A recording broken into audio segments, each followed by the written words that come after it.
из стамбульского формата, точнее заявление о том, что они прекращают ведение переговоров, это лишь подчеркивает, что украинская сторона никоим образом не собирается завершать военные действия путем политико-дипломатическим путем.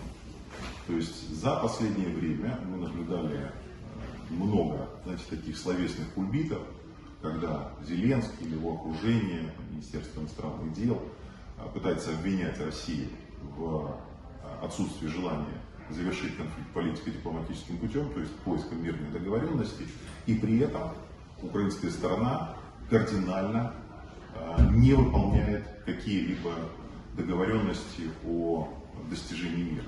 Давайте посмотрим. То есть Россия в данном случае инициировала проведение стамбульского формата.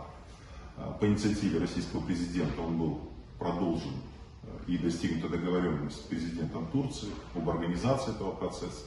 И трижды эти заседания проводились. Последнее заседание было 23 июля. Тогда российская сторона, кроме гуманитарных проектов, то есть когда мы говорили о том, что есть обмены пленными, есть обмены людьми, которые тяжело больные или тяжело раненые, была передача более 9 тысяч останков погибших украинских военных. Это все гуманитарный трек этих переговоров. То есть он существенно снизил гуманитарную напряженность. И Россия передала украинской стороне свой проект меморандума, на основании которых были бы очерчены ключевые подходы к политико-дипломатическому регулированию. Прошло более 100 дней, украинская сторона ничего не сделала в ответ.